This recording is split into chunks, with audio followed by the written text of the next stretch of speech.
Bonjour chers amis, bienvenue dans cette série pour une maîtrise parfaite de Microsoft Access. Nous sommes dans la leçon 8.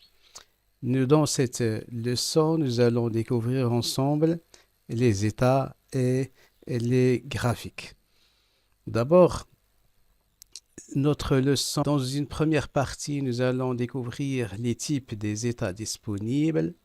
Nous allons voir aussi les différentes bandes qui composent un état Access. Nous allons voir comment ajouter, manipuler des contrôles et des composantes sur un état d'Access.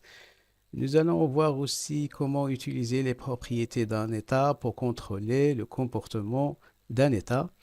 Nous allons enfin voir comment créer, personnaliser et formater les graphiques.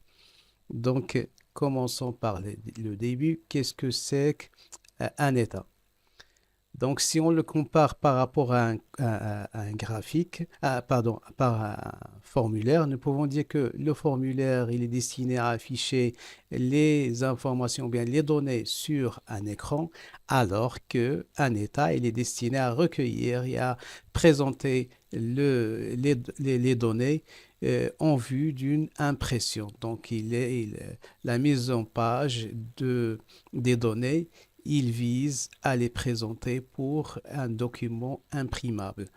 Donc, un état aussi, c'est un objet de base qui s'avère utile pour présenter les informations dans les cas suivants. Par exemple, pour afficher ou distribuer une synthèse de données, pour archiver euh, des données, pour fournir des détails relatifs à des enregistrements individuels.